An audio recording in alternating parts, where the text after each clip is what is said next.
یہ تو مظلوم کا ماتم ہے نہ ہوگا، یہ تو مظلوم کا ماتم ہے نہ ہوگا۔ حسین یا حسین، حسین یا حسین، حسین یا حسین، یہ تو مظلوم کا ماتم ہے نہ ہوگا، یہ تو معصوم کا ماتم ہے نہ ہوگا۔ ہر دل میں ہوگا، ہر گھر میں ہوگا، ہر دل میں ہوگا، ہر گھر میں ہوگا، دشت میں ہوگا، گلزار میں ہوگا، ہوگا مظلوم کا ماتم ہے نہ ہوگا۔ کربلا کی عزادار آ گئی، مظلوم کربلا کی عزادار آ گئی،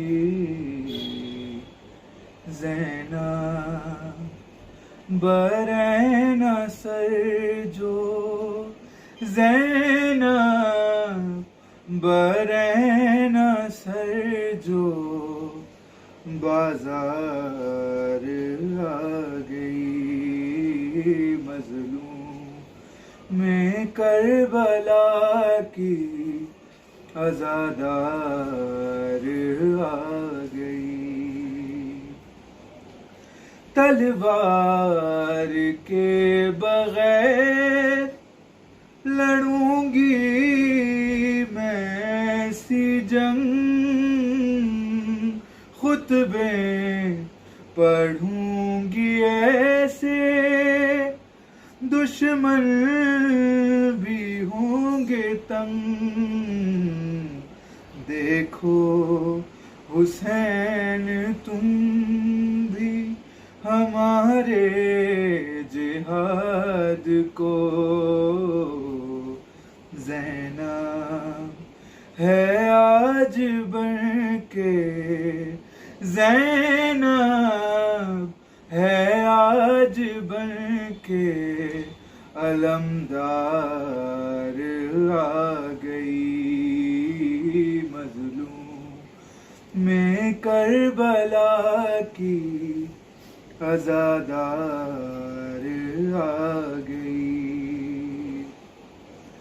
زینب نے زندگی میں نہ دیکھی کوئی خوشی، روتی ہوئی وہ شام کی راہوں میں مر گئی، تنہا لحد میں بھائی کو رونے کے واسطے، سرکار پنجتن کی، سرکار پنجتن کی وہ غم خوار آ گئی، مظلوم میں کربلا کی عزادار آ گئی۔ جس دم اٹھا یہ شور کہ پیاسے کو مار لو، جلدی کرو نبی کے نواسے کو مار لو، سن کر یہ شور ڈھونڈتی تنہا حسین کو،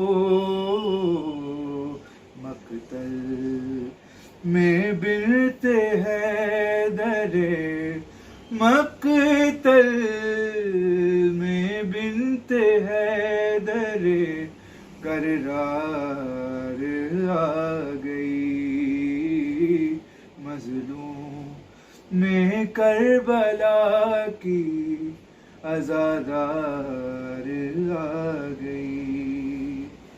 چہلم کو کربلا میں جو پہنچا تھا قافلہ زینب نے کہہ کے ناکے سے خود کو گرا دیا، بدلے چکا کے بابا کے سارے میرے حسین، چہلم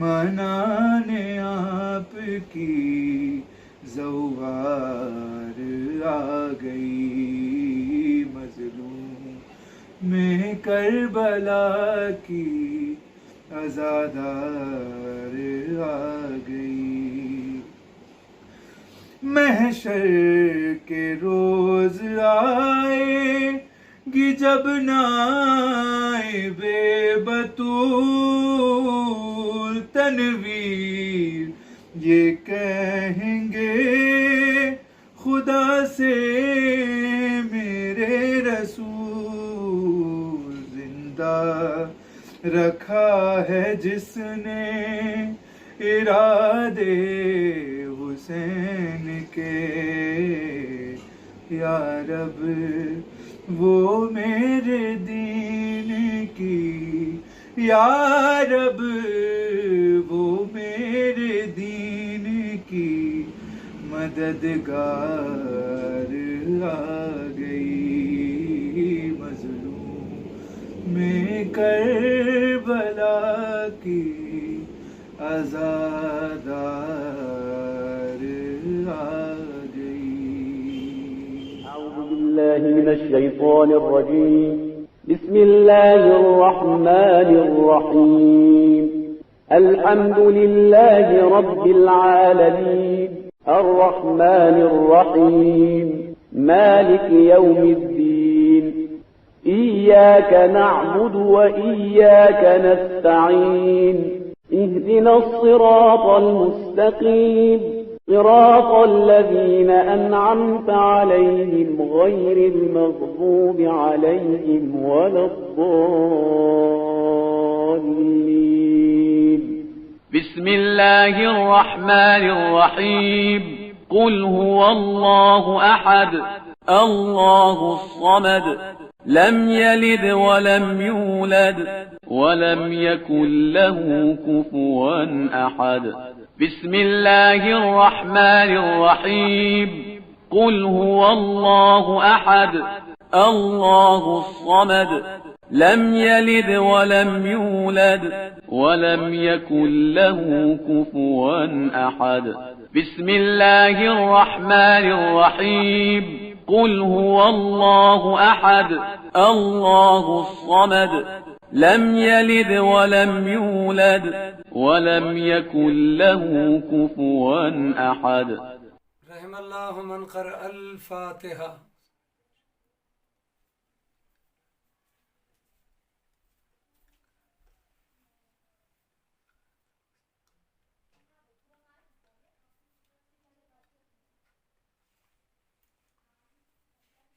حسبنا الله ونعم الوكيل نعم المولى ونعم النصير.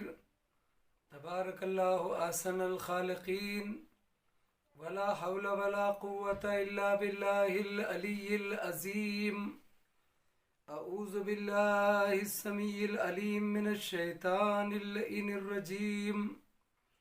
بسم الله الرحمن الرحيم. الحمد لله رب العالمين والصلاة والسلام على أشرف الأنبياء والمرسلين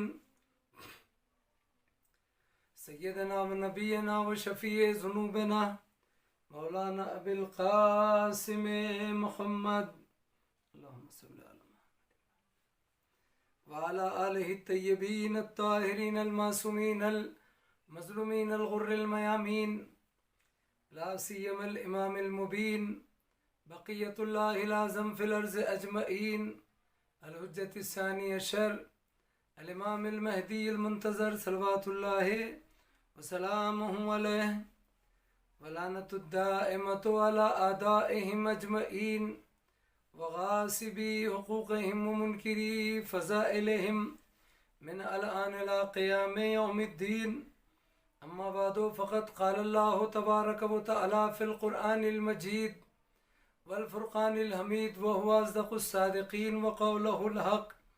بسم الله الرحمن الرحيم.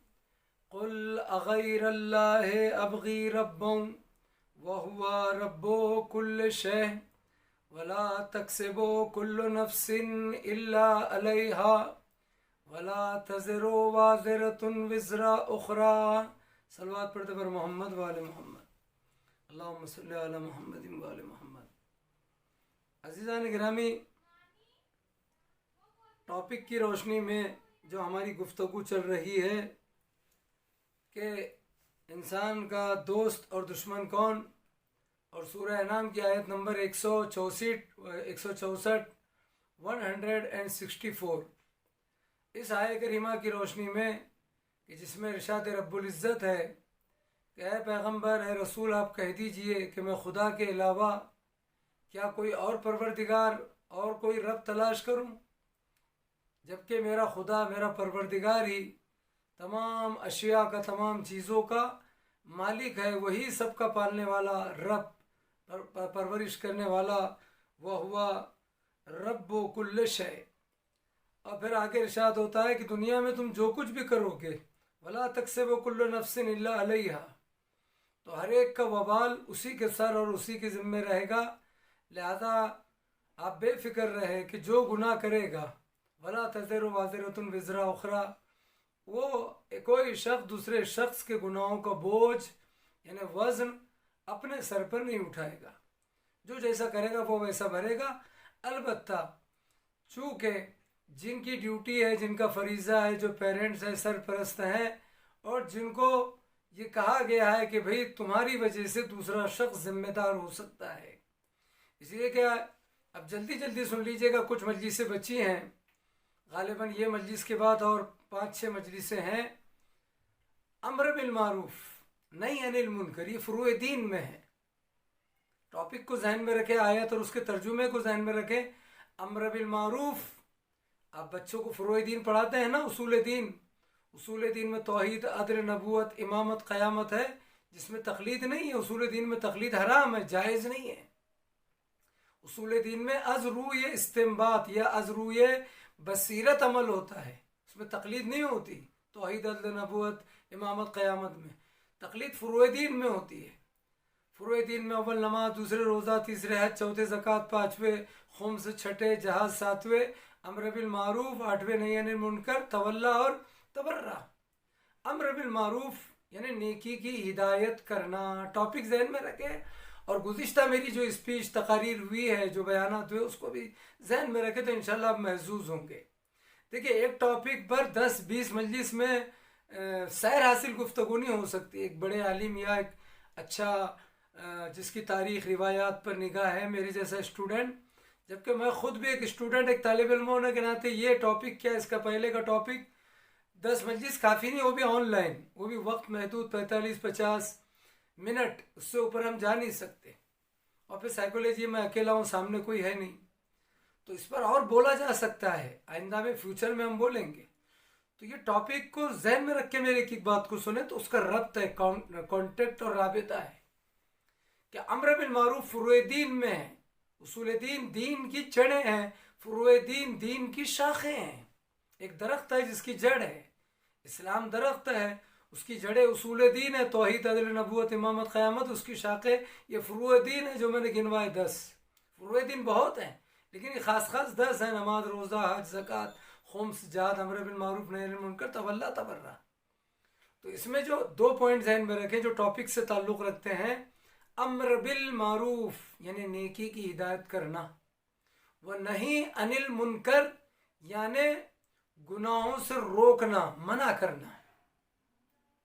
یعنی آپ گھر میں، خاندان میں، معاشرے میں، سوسائٹی میں، جس سٹی شہر میں آپ رہتے ہوں، چاہے ایک جگہ مسلمان مومن رہتے ہو، شیعہ سنی کوئی بھی ہم لوگ، یا پھر کسی سوسائٹی میں بمبئی جیسے شہر میں الگ الگ رہتے ہیں، تو جتنے آپ کے ریلیٹیو ہیں یا ریلیشن میں تعلقات ہیں، فرینڈس ہیں، دوست ہیں، یا ایک فیملی ہے، خاندان، یا ایک گاؤں، ایک وطن، ایک محلہ، ایک معاشرہ،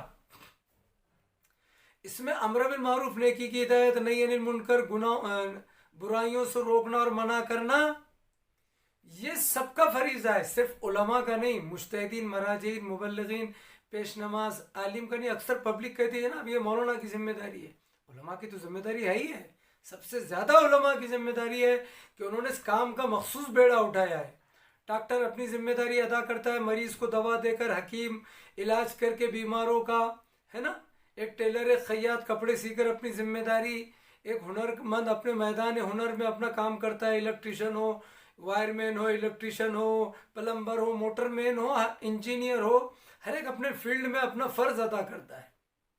عالم نے بھی لباس اہل بیت پہنا ہے، اسلامی لباس ہے، اسلامی تعلیم حاصل کی ہے، مذہبی دینی سبجیکٹ پڑھے ہیں، حوض علمیہ میں گیا ہے، مال امام کھایا ہے، تو اس کی ذمہ داری بے شک زیادہ ہے کہ وہ کہے وما علینا الا البلاغ، تمہارا کام پہنچا دینا ہے، اپنا کام سمجھانا ہے، سبکدوش ہو جاؤ، بری الذمہ ہو جاؤ۔ لیکن علماء کہتے ہیں اور ائمہ معصومین کہتے ہیں کہ معاشرے کے ہر فرد کی ذمہ داری ہے کہ اچھائی برائی کو خود بھی سمجھے اور اچھی برائی کے فرق کو دوسروں کو بھی بتائے جو غافل ہے۔ اس کو کہتے ہیں امر بالمعروف، نیکی کی ہدایت کرنا، یعنی نیکی کی طرف سب کو دعوت دینا، اور نہی عن المنکر، برائی سے منع کرنا کہ دیکھو یہ نیکی ہے یہ کرو، یہ برائی ہے یہ بدی ہے، یہ شیطان کا راستہ ہے، اس کو چھوڑو، اس کو مت کرو۔ اس کے اثرات مثلاً اس کے طریقے ہیں۔ اب میں ایک نئے پوائنٹ دے رہا ہوں آپ کی خدمت میں، ٹاپک کو ذہن میں رکھیے، میرے سبجیکٹ کو ذہن میں رکھ کے بات سنیے۔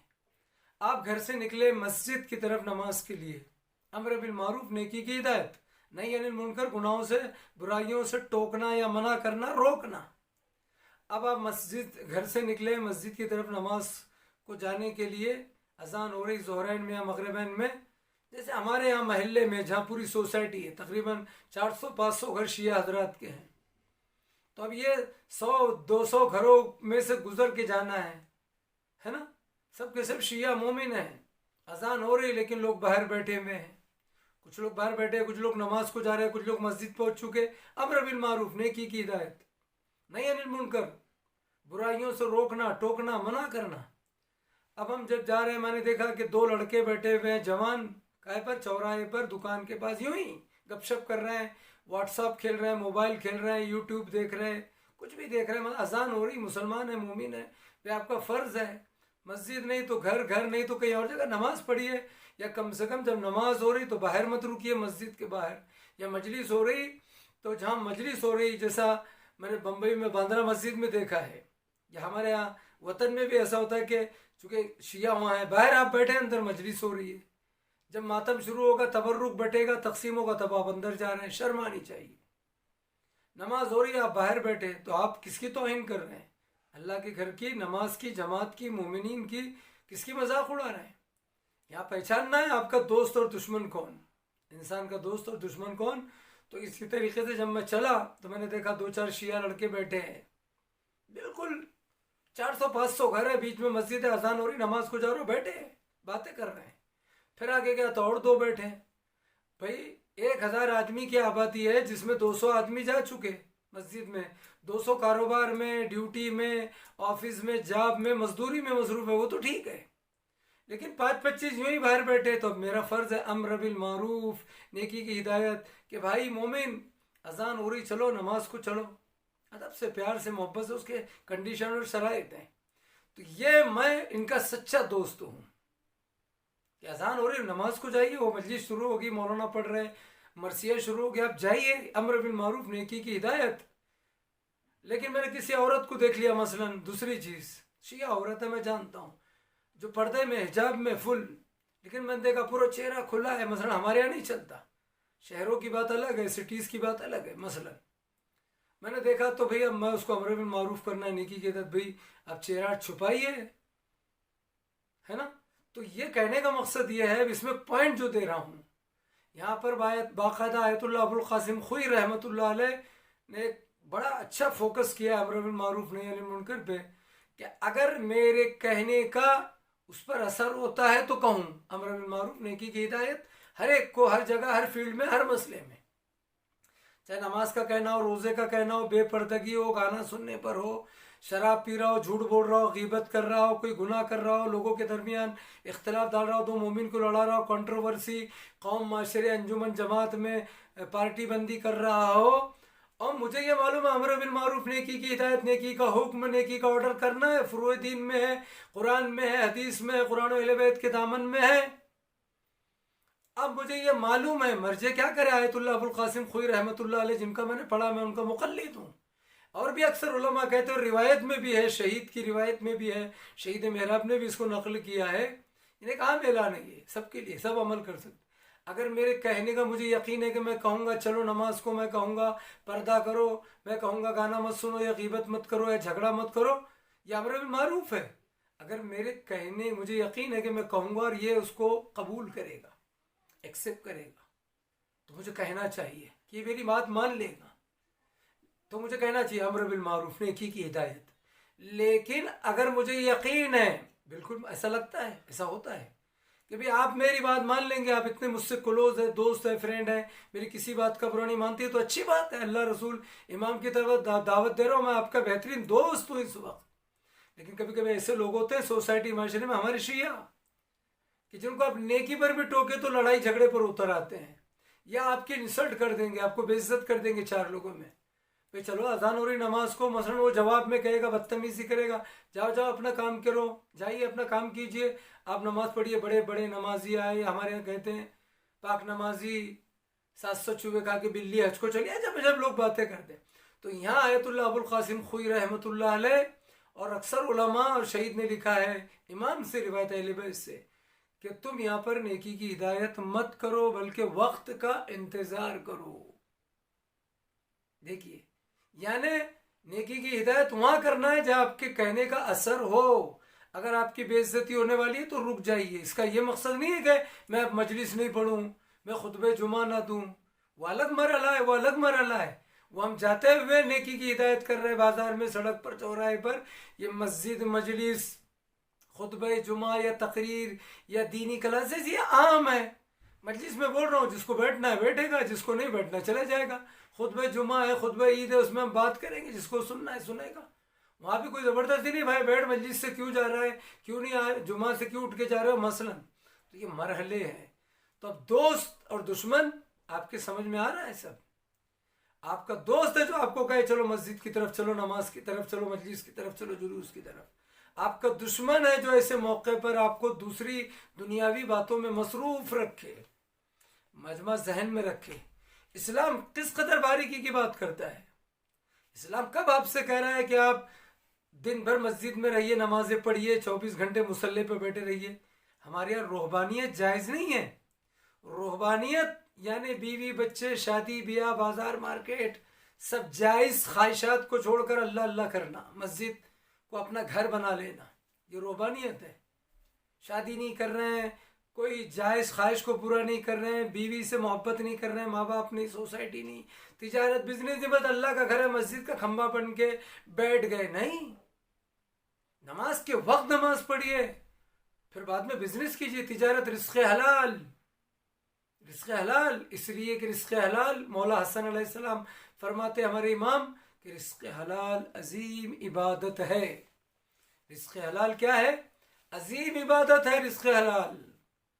بلکہ ایک روایت جو میں نے پڑھی ہے، ہوم ورک کیا ہے، مطالعہ اسٹڈی کیا ہے، کہ جہاں امام نے فرمایا، دوسرے امام علیہ السلام نے، کہ رزق حلال عظیم عبادت ہے۔ میرے نوجوان سنیں، ینگ جنریشن، رزق حلال، رزق نہیں، امام صرف رزق نہیں کر رہے، رزق حلال، آگے حلال لگا رہے ہیں، انہیں کوئی بھی رزق نہیں، انہیں حرام نہیں، ناجائز نہیں، جائز حلال۔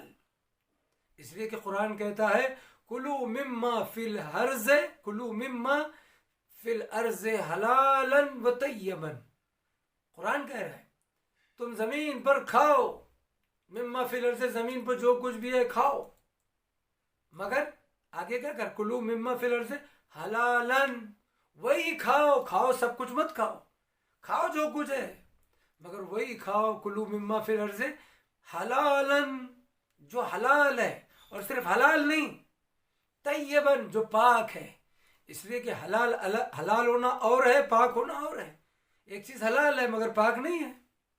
مثلا میں نے کسی اہل حنوت سے یا کسی مثلاً کافر سے کوئی چیز لی، مثلاً وہ چیز لی میں نے، ایک چیز تو پاک ہو سکتی ہے، پاک نہیں ہو سکتی، تو ایک چیز میں نے لی ہے پاک ہو سکتی ہے. مثلا میں نے سبزی خریدی ہے نا، ٹماٹر خریدے ہیں میں نے، تو ٹماٹر میں نے اگر کسی ایسے ویسے سے خریدا ہے تو میں اس کو پاک کر سکتا ہوں. اب یہ کہا جائے گا میں نے اپنے پیسے یعنی حلال کمائی سے یہ سبزی بازار سے خریدی ہے نا، یہ جو کچھ بھی میں نے لایا ہے تو یہ حلال ہے چیز، بھلے کافر سے لیا ہے حلال ہے لیکن پاک نہیں ہے. کافر سے لیا پاک نہیں ہے تو حلال، میرے پیسے کا ہے، محنت کا پسینے کی کمائی ہے، حلال ہے، کسی سے چرایا نہیں ہے، حلال اور محنت مزدوری کے پیسے سے میں نے بازار سے جو سامان خریدا، سودا، یہ سبزی، یہ ترکاری، میں نام لے لیتا ہوں، یہ مرچ، یہ ٹماٹر، تو اب چونکہ یہ ناپاک ہے تو حلال، تو اس کو مجھے گھر میں آ کے پاک کرنا ہے. تو معلوم ہوا کہ حلال الگ چیز ہے، پاک ہونا الگ چیز ہے. ایک چیز حلال ہے مگر پاک نہیں ہے، ایک چیز پاک ہے مگر حلال نہیں ہے. میں نے ایک چیز ایک شیعہ سے خریدی، ایک مومن سے، ایک مولانا سے، سمجھ لیجئے، تو وہ چیز میں نے لی تو پاک ہے، سمجھ لیجئے. مولانا نے ایک چیز اور دی کہ یہ تو آپ کے لیے ہے اور یہ جو آپ کے فلاں مومن دوست ہیں آپ کے پڑوسی ان کو دے دیجئے، چیز پاک ہے. لیکن اب میں ان کو جو انہوں نے دیا ہے میرے پڑوسی کو، میں اس کو یوز کر رہا ہوں تو چیز تو حلال ہے لیکن اب یہ میرے لیے حرام ہو رہی ہے. بات کو سمجھنا ہے. تو کہنے کا مقصد کیا ہے کہ ایک حلال الگ ہے اور پاک چیز ہونا الگ ہے.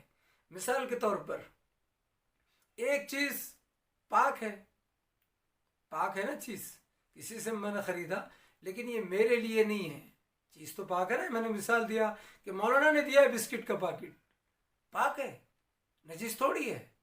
لیکن مجھے نہیں دیا ہے، آپ کو دینے کے لیے دیا، ان کو دیجئے پورا باکس، اب میں یوز کر رہا ہوں تو ہے تو پاک لیکن میرے لیے حلال نہیں ہے کیونکہ وہ آپ کی پراپرٹی، ملکیت اور میراث ہے. بات آپ کے سمجھ میں آئی ہوگی. حلال الگ چیز ہے، حرام الگ، پاک اور حلال دونوں میں فرق ہے، دونوں الگ الگ چیزیں. قرآن کہہ رہا ہے کھاؤ زمین پر سب کچھ، مگر شرط کر دی کلوا مما فی الارض حلالا، مگر وہ کھاؤ جو حلال ہے، مگر وہ کھاؤ طیباً جو پاک ہے. یہ ایک الگ ٹاپک بنتا ہے چونکہ اس سے تعلق ہے. لہذا بہترین دوست وہ ہے جو ہمیں پاک چیز دے اور حلال غذا فراہم کرے، اور بہترین انسان اپنے حق میں بہترین دوست ہے جو حلال اور پاک چیز کو یوز اور استعمال کرے.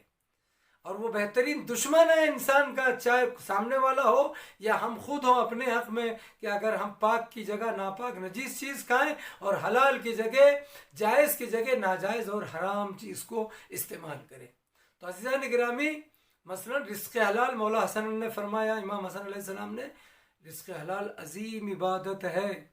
اب ایک حدیث سن لے، آپ بڑے خوش ہوں گے. تو میں ایک حدیث پیش کر رہا ہوں آپ کی خدمت. جیسے میں نے کہا نا، مولا حسن نے کہا کہ رزق حلال عظیم عبادت ہے. اور ایک اہل بیت کی طرف پر آنے کے بعد دیکھیے، اور پھر روایت میں ملتا ہے، امام فرماتے ہیں کہ عبادت کے 10 درجے ہیں. عبادت کے 10 درجے ہیں. عبادت میں تجارت کی بات نہیں کر رہا ہوں.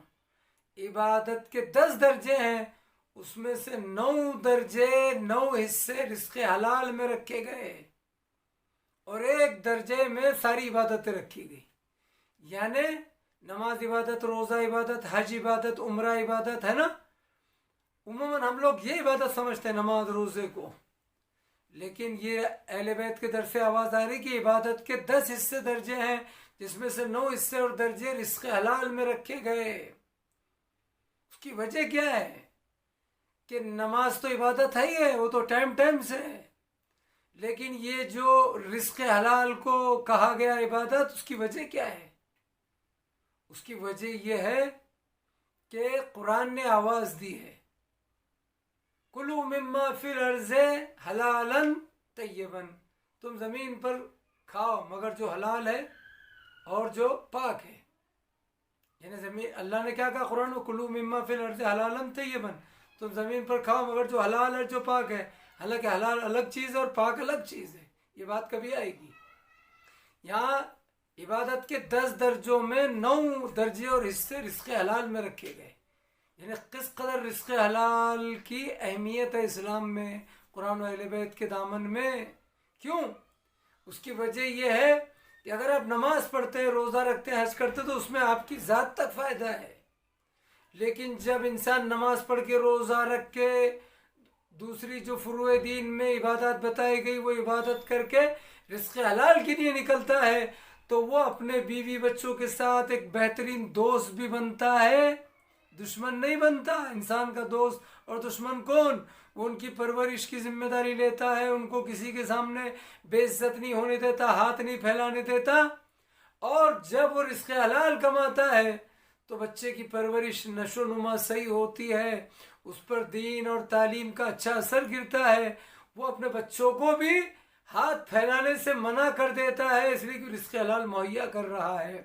پھر وہ اس پیسے سے چیریٹی بھی کرتا ہے، صدقہ بھی دیتا ہے، خیرات بھی دیتا ہے، مسجد امام باڑے بھی تعمیر کرتا ہے، محرم میں بھی دیتا ہے، نظر نیاز میں بھی دیتا ہے، راہ خدا میں بھی دیتا ہے، راہ رسول میں بھی اور راہ حسین میں بھی۔ یعنی ایک رزق حلال سے انسان کتنی عبادتیں کر لیتا ہے، ایک بہترین دوست بھی ثابت ہوتا ہے اور کتنی عبادتیں انجام دیتا ہے۔ روایتوں میں باقاعدہ اشارہ ہے، بڑے عجیب اشارہ ہے واقعاً۔ تو یہ بہترین دوستی ہے کیا؟ رزق حلال۔ بہترین دشمنی ہے رزق حرام۔ بہترین دوستی ہے بیوی بچوں کو دوسروں کے سامنے ہاتھ پھیلانے سے روکنا، اس لیے کہ جو ایک بات ذہن میں رکھیے، بہترین مرد اور مومن وہی ہے جو اس دنیا میں ہمیشہ اپنا ہاتھ ایسے رکھے، نہ کہ ایسے۔ کبھی اپنا ہاتھ ایسا مت رکھیے، ہمیشہ ایسے رکھیے۔ کیوں؟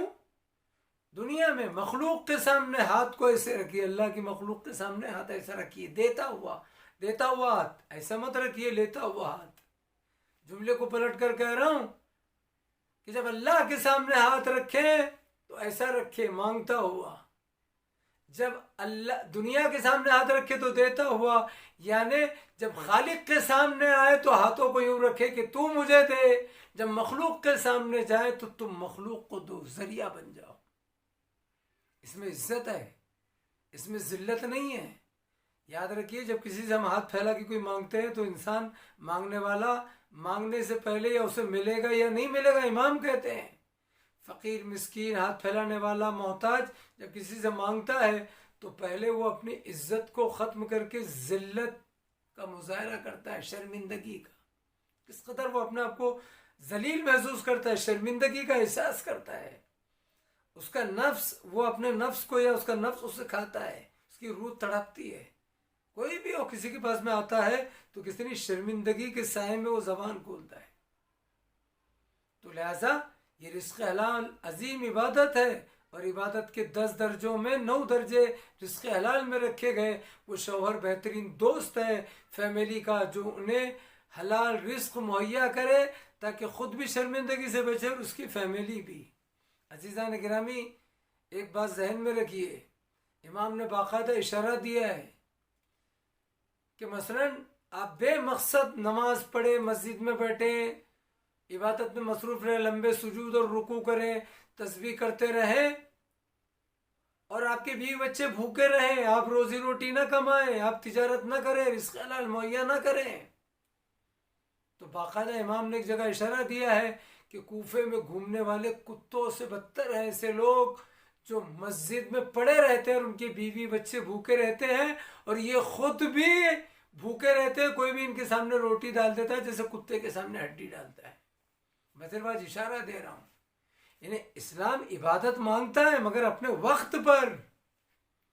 ایسی عبادت نہیں چاہیے جس کی بنا پر تمہارے بیوی بچے دوسروں کے سامنے محتاج رہے، تم بھوکے رہو، وہ بھوکے رہے، تمہیں ذلت اور رسوائی کا، شرمندگی کا سامنا کرنا پڑے۔ یہ دوستی نہیں، یہ دشمنی ہے اپنے آپ سے، اپنی فیملی سے۔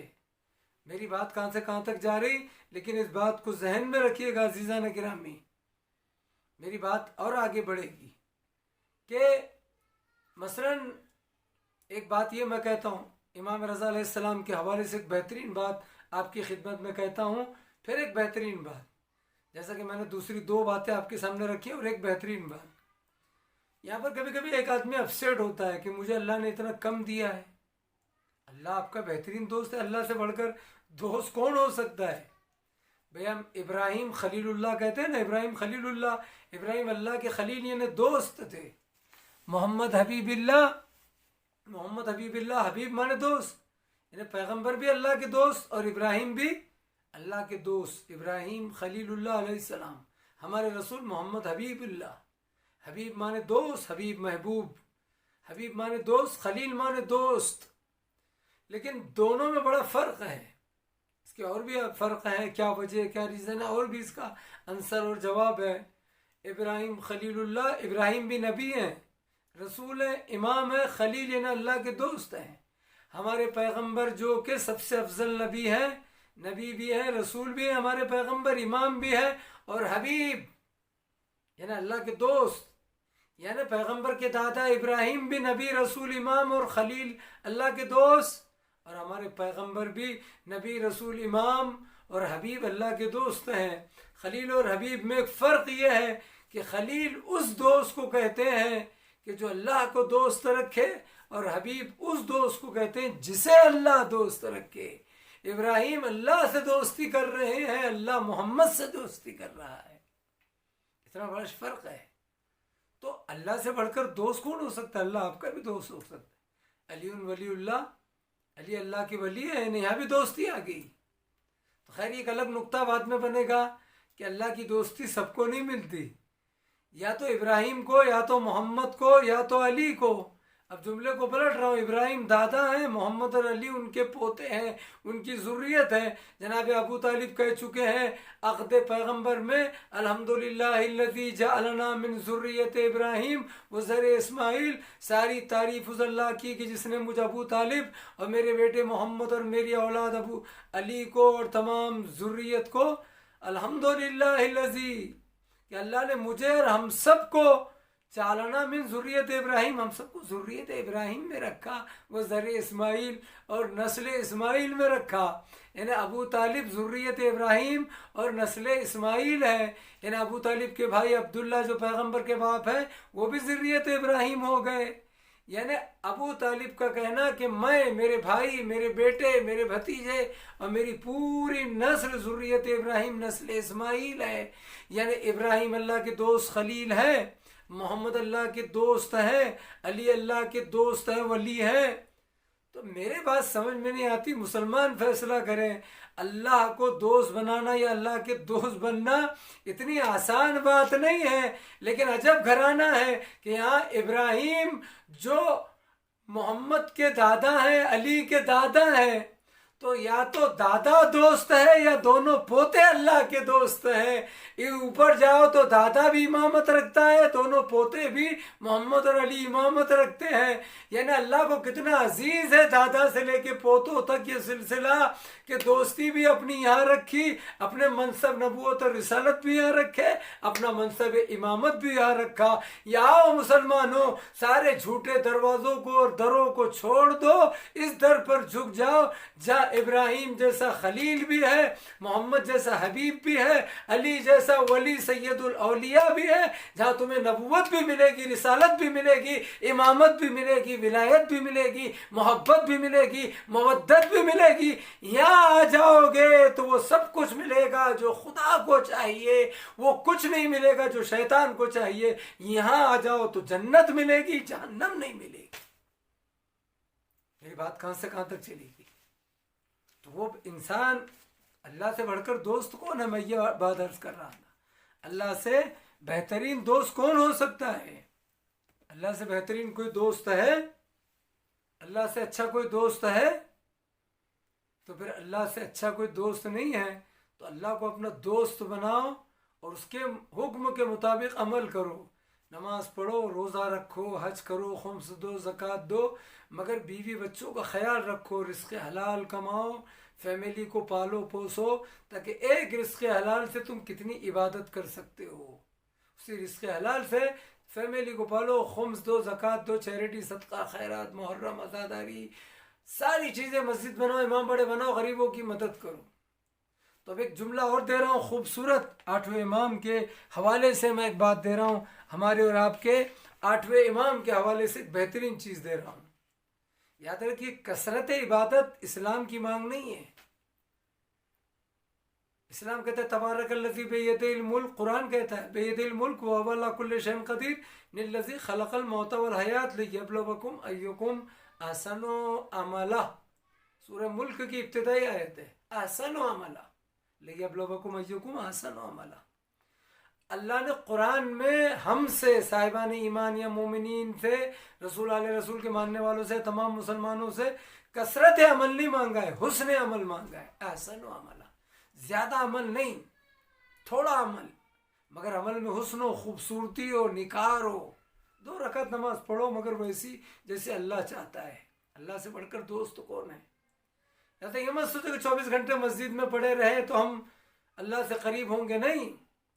وقت سے مسجد میں، گھر میں جہاں بھی نماز پڑھنا ہے پڑھو، واجب مستحبات انجام دو، لیکن اس کے ساتھ معاملات، تجارت، رزق حلال، روزی روٹی پر توجہ دو، تاکہ تم اپنی فیملی کے اچھے دوست بنے رہو۔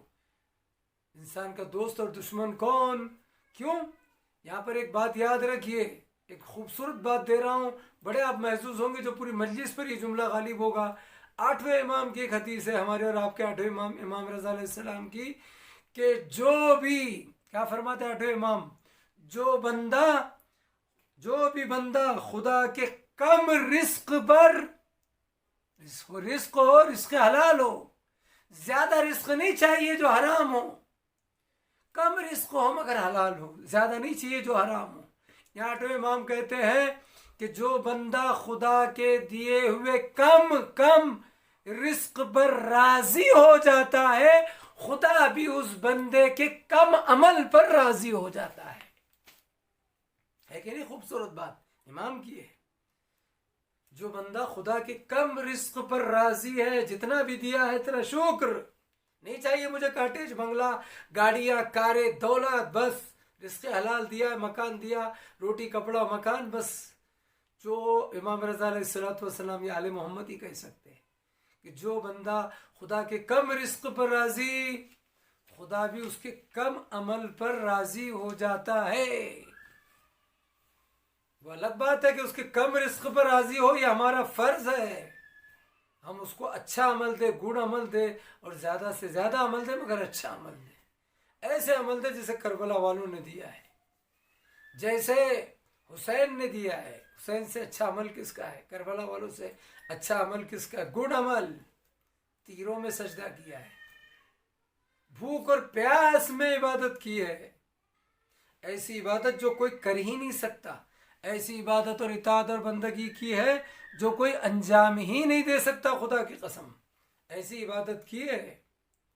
آپ سوچنے کا مقام ہے کیا کہ انہوں نے ایسی عبادت کی ہے، اور شاید امام نگاہ امامت سے، علم امامت سے دیکھ رہے تھے کہ ہاں مجھے بھوکے رہنا ہے، پیاسے رہنا ہے، کربلا میں موت کا سامنا کرنا ہے، تیروں لاکھوں دشمن ہیں، ہزاروں لاکھوں، اتنے مصائب کے سمندر اور پہاڑ ہیں جس کی کوئی انتہا نہیں، لہذا مجھے ایسے سپاہی چاہیے جن پر میں فخر کروں، جن پر خدا کو فخر ہو، رسول کو، انبیاء کو، ملائکہ کو، اور رہتی دنیا صبح قیامت تک ہر آنے والا جب ان کے بارے میں سنے تو فخر کرے کہ دوست ہو تو حسین کے جیسے، ساتھی ہو تو حسین کے جیسے۔ میرا ٹاپک ہے انسان کا دوست اور دشمن کون؟ اس کو کہتے ہیں دوست۔ امام کا دوست بننا کوئی معمولی بات ہے؟ کربلا کے جو حسین کے ساتھی ہے یہ سب ایک سے ایک دوست ہے، صرف صحابی نہیں ہے، اصحاب نہیں ہے، صحابہ نہیں ہے، وہ اور لوگ ہیں جو صحابہ کرتے ہیں، صحابہ ہے نا، صحابی، اگر صحابی دیکھنا ہے تو ادھر ادھر مت جا، کربلا میں دیکھ حسین کے صحابی۔ اور میرے ٹاپک کی روشنی میں دیکھ لیجئے کہ ایسا دوست چاہیے کہ امام میں وقت جسے خط لکھ کر بلائے، کیونکہ امام کو اتنا یقین ہے، وہ امام جو کائنات کو دیکھتا ہے، زمین پر رہ کر آسمانوں کا علم رکھتا ہے، وہ امام کو معلوم ہے کہ جس کو خط لکھ کے بلا رہا ہوں وہ بچپن کا دوست ہے، مگر ایسا دوست ہے جو آخری سانس تک میرا دوست ہے، وفادار ہے۔ وہ ہے امام کے بچپن کا دوست حبیب ابن مظاہر۔ یہ حبیب ابن مظاہر بچپن میں مدینے میں جب بچے کھیل رہے تھے اور مولا حسین جا رہے تھے تو تاریخ میں ہے کہ حبیب بچپن میں مدینے کی گلیوں میں، سڑکوں پر، جب مولا کا بھی بچپن تھا، رسول نے منظر دیکھا تو حبیب امام کے قدموں کی بچپن میں دھول اٹھا کر مٹی اٹھا کر اپنے آنکھوں اور سروں پر رکھ رہے تھے. پیغمبر نے پیار کیا تھا. یہ وہی حبیب ہے کہ جب حسینی قافلہ 2 محرم کو کربلا میں پہنچا ہے، کل آپ نے سنا بنی اسد کے مصائب میں، حسین کے زمین خریدنے میں، اور جب شمر ملون کا لشکر، ابن خولی کا لشکر، عمر سعد کا لشکر، ہزاروں دستے پہ دستے، لشکر پہ لشکر آنا شروع ہو گئے. زینب علی کی بیٹی فاطمہ کی دل گھبرا گیا. ایک سوال کیا، فطری تقاضا بشری، حسین یہ جو گھوڑوں کی ٹاپوں کی آواز ہے، تلواروں کی جھنکار ہے، زمین کربلا ٹاپوں سے ہل رہی ہے، یہ دستوں پہ دستے آ رہے ہیں، یہ لشکر پہ لشکر، یہ کون ہے؟ کیا ہمارے چاہنے والے مددگار ہیں؟ مجھے نہیں معلوم یہ جملہ معتبر ہے یا غیر معتبر، اکثر علماء پڑھتے ہیں اور کتابوں میں ہے. حسین نے کہا نہیں بہن، یہ سب ہمارے خون کے پیاسے ہیں، یہ سب ہمیں قتل کرنا چاہتے ہیں. زینب نے کہا بھیا کیا ایسا نہیں ہو سکتا کہ کوئی ہمارا بھی چاہنے والا ہماری مدد کو آئے؟ بہن کا اصرار پڑا. مقاتل نے بہت کچھ لکھا ہے. حسین نے کچھ خط جو مقتل میں تاریخ میں غیر معتبر وہ بات کی بحث ہے، حسین نے کچھ خطوط مصر یا یمن کی طرف روانہ کیے، مصر اور یمن کی طرف، اور ایک خط اپنے بچپن کے دوست، ٹاپک ذہن میں رکھے مصائب میں، اپنے بچپن کے دوست حبیب ابن مظاہر کی خدمت میں کوفہ روانہ کیا. حسین نے خط لکھا. اب مجھے نہیں معلوم یہ جملہ بھی معتبر ہے یا غیر معتبر، اختلاف اس میں ضرور ہے کہ جب حسین خط لکھنے لگے تو زینب آگے بڑھی، بھیا خط لکھ رہے ہیں اپنے بچپن کے دوست حبیب کو، تو میری طرف سے بھی لکھنا، حبیب ذرا آنے میں جلدی کرنا. ہائے مظلومیت آل محمد. مجھے نہیں معلوم علماء میں اس جملے میں اختلاف ہے یا نہیں، لیکن اکثر معتبر علماء پڑھتے ہیں اور کتابوں میں بھی یہ جملہ ہے. بھیا کہنا حبیب کو، اے حبیب ذرا آنے میں جلدی کرنا. حسین نے خط لکھا، قاصد کو دیا، قاصد خط لے کر چلا، اور جیسے ہی قاصد خط لے کر کربلا سے کوفے کی طرف چلا ہے، عزادارو ایک مرتبہ اسی دوران حبیب ابن مظاہر اپنی زوجہ بیوی کے ساتھ دسترخوان پر کھانا کھا رہے ہیں. لقمہ گلوگیر ہوا، اچانک دق الباب ہوا، کسی نے کنڈی کھٹکھٹائی. حبیب نے پوچھا من انتا، تو کون؟ جواب ملا انا برید الحسین، میں حسین کا قاصد ہوں. جیسے ہی مولا کا نام سنا حبیب دسترخوان سے اٹھے، دروازے کی طرف دوڑے، دیکھا حسین کا قاصد خط لایا ہے. خط کو لیا، سر پر رکھا، آنکھوں سے لگایا، بوسا دیا، چاک کیا، پڑھنا شروع کیا. خط میں بس ابتدان ایک جملہ جو پڑھ رہا ہوں، کیا لکھا تھا؟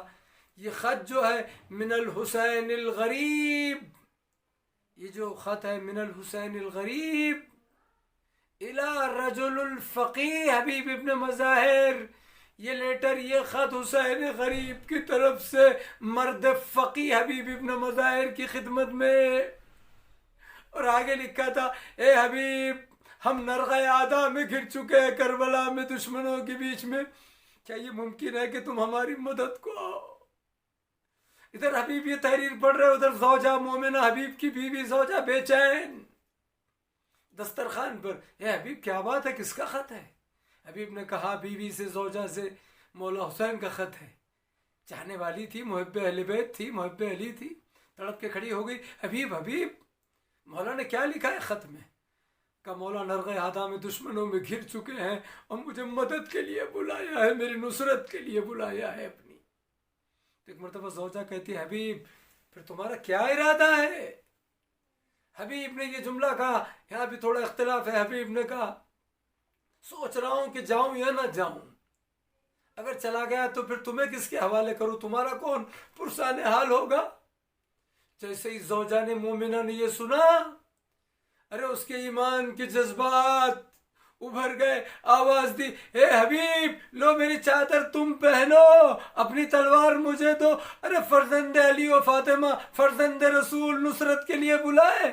اور تم جانے میں پسو پیش کرو اے حبیب. ارے جیسے مومنہ کی ایمانی جذبات کو دیکھا حبیب تڑپ گئے, آواز دی اے مومنہ ارے میں تو تیرے جذبات کو دیکھ رہا تھا, تیرا امتحان لے رہا تھا, بھلا میرا مولا بلائے اور میں نہ جاؤں. اجرکم اللہ, یقیناً آپ کی آواز بلند ہوگی. ایک مرتبہ حسین نے غلام کو, حبیب نے غلام کو بلایا اور کہا فلاں مقام پر باغ کے پاس میرا انتظار کرنا. کوفے میں ناکہ بندی تھی, جگہ جگہ ابن زیاد کے سپاہیوں کا پہرا, نہ کوئی کوفے میں داخل ہو سکتا ہے نہ کوئی کوفے سے باہر جا سکتا ہے. کتنے مصائب تھے, کیسی دشواریاں تھی. ایک مرتبہ حبیب جب چلے, میں جلدی جلدی پڑھ رہا ہوں ساری بات ایک طرف رکھتے ہوئے, اجرکم اللہ, خدا آپ کو کوئی غم نہ دے سوائے غم آل محمد کے, غم حسین کے. ایک مرتبہ مومنہ زوجہ کو رخصت کیا, خدا حافظ کیا, کہا تمہیں خدا کے حوالے کیا. حبیب چلے. اب کیسے چلے ہیں اس باغ کی طرف جہاں غلام کو کہا تھا تو گھوڑا تیار رکھ میں آتا ہوں. اب حبیب جب چلے ہیں تو بچتے بچاتے ہوئے کسان کے لباس میں, بیلچا اٹھائے ہوئے, تاکہ کسی کو ایسا لگے کہ کھیتی میں باغات میں پانی دینے جا رہے ہیں, باغات میں کھیتی میں سچائی کرنے جا رہے ہیں. اللہ اکبر, کیا محبت امام ہے, اہل بیت ہے, محبت ہے, ولایت ہے, کیا انداز ہے. خدا کی قسم ہمارے بے شمار سلام و حبیب تم پر. ادھر حبیب چلے, ادھر غلام گھوڑے کے پاس ہے. مولا حبیب کے آنے میں دیر ہوئی تو غلام گھوڑے سے کہتا ہے گھوڑے اگر میرے آقا حبیب کے آنے میں تاخیر ہو گئی یا نہ آ سکے تو میں تیری پشت پر سوار ہو کر امام وقت کی نصرت کو جاؤں گا. ارے ادھر حبیب پہنچ چکے اور انہوں نے غلام کی باتیں سن لی, رخساروں پہ تماچے مارے. ہائے آل محمد, وہ وقت آ گیا کہ غلام بھی جانے قربان کرنے کو تیار. اجرکم اللہ. پھر ایک مرتبہ غلام کو کہا میں نے تجھے راہ خدا میں آزاد کیا. غلام نے قدم پکڑ لیے حبیب کے پیر, اے حبیب جب تک آپ کی خدمت کا مسئلہ تھا مجھے اپنے پاس رکھا, اور جب مولا فرزند رسول کی خدمت کی باری آئی نہیں مجھے آزادی نہیں چاہیے. غرض کے حبیب غلام کو لے کر چلے. ادھر حبیب چلے, ادھر کربلا میں حسین اور اصحاب حسین نے کیا دیکھا کہ کوفے کی طرف سے گرد نمودار ہوئی ہے. وہ مولا نے علم امامت اور نگاہ امامت سے سمجھ گئے. اصحاب کو آواز دی میرے ساتھیوں آگے بڑھو, میرے بچپن کا دوست حبیب آ رہا ہے. اللہ اکبر. میرے بچپن کا دوست حبیب آ رہا ہے, میرے ساتھیوں استقبال کرو. اس لیے کہ جس کے باپ نے یہ اعلان کیا تھا میں زمین سے زیادہ آسمان کے راستوں سے واقف ہوں, یہ بھی وہی امام وقت ہے حسین. جیسے ہی حبیب کا استقبال کیا سمجھ گئے میرا حبیب ہے. اصحاب کے گلے لگے, حسین کے قدموں میں اپنے آپ کو گرا دیا. عزاداروں میں نے مجلس ختم کی, میں نے ویسی مجلس نہیں پڑھی جیسی پڑھنی چاہیے, لیکن اتنا سن لے جیسے ہی حبیب کے کربلا آنے کی خبر, یہ خبر خیمے میں پہنچی, ایک مرتبہ شہزادی زینب نے فضہ سے کہا فضہ ذرا معلوم تو کرنا کہ کون آیا ہے. فضہ دوڑی ہوئی در خیمہ پر آئی, پھر واپس پلٹی, آواز دی شہزادی ماں جائے کے بچپن کا دوست, مولا کے بچپن کا دوست حبیب آئے ہیں. ارے جیسے زینب نے حبیب کا نام سنا, اے فضہ سنو, جا کر حبیب کو زینب کا سلام کہنا اور کہنا حبیب تم کو علی و فاطمہ کی بیٹی سلام کہتی ہے اور کہتی ہے تم نے ایسے وقت میں آ کر ہم پر بڑا احسان کیا. فضہ در خیمہ پر آئی, آواز دی حبیب. شہزادی زینب سلام کہتی ہے, سلام کہتی ہے اور کہتی ہے کہ حبیب تم نے ایسے وقت میں آ کر ہم پر بڑا احسان کیا ہے. ارے جیسے ہی حبیب نے یہ سلام اور جملے سنے اپنے آپ کو زمین کربلا پہ گرا دیا, سر سے امامہ اتارا, رخساروں پہ تماچے مارے. ہائے آل محمد, وہ وقت آ گیا کہ شہزادی غلام کو سلام کہہ رہی ہے. ارے میں کہوں گا حبیب ابھی تم زندہ ہو, ابھی عباس موجود ہے, ابھی سارے ساتھی اور اصحاب موجود ہیں, ابھی اللہ رکھے مولا کا سایہ سر پر قائم ہے, ابھی خیموں کو آگ نہیں لگی ہے, ابھی علی اصغر کے گلے پر تیر نہیں لگا حرملہ کا, ابھی اکبر کا سینے پہ برچھی نہیں لگی, ابھی عباس نے بازو نہیں کٹائے, ابھی آپ شہید نہیں ہوئے, ابھی مسلم ابن اوسجا زندہ ہے. اے حبیب, ارے جب شہزادی نے تمہیں سلام کہا تو تم تڑپ گئے, تم سے ان کی عظمت برداشت نہ ہو سکی. کی کہ آئے شہزادی اور غلام کو سلام کہے. ہائے آل محمد، وہ وقت پڑ گیا کہ غلام شہزادی غلام کو سلام کہہ رہی اور اس آنے کو احسان کہہ رہی. اے حبیب ذرا اسی کربلا میں عصر عاشور تو دیکھیے. اب یہی زینب ہے کہ عصر عاشور. ارے حسین کے گلے پر شمر سوار کند خنجر ہے اور زینب تڑپ کر کہہ رہی اے عمر ساتھ میرا ماجایا ذبح ہو رہا. اے حبیب، ارے بعد عصر یہی زینب ہے. خیموں کو آگ لگی ہے، چادریں چھن رہی ہے، ظالم نیزہ لگا رہا ہے اور سکینہ کے رخساروں پر تماچے لگائے جا رہے ہیں. اب نہ حبیب تم ہو، نہ عباس ہیں، نہ علی اکبر، نہ حسین. سیعلم الذین ظلموا.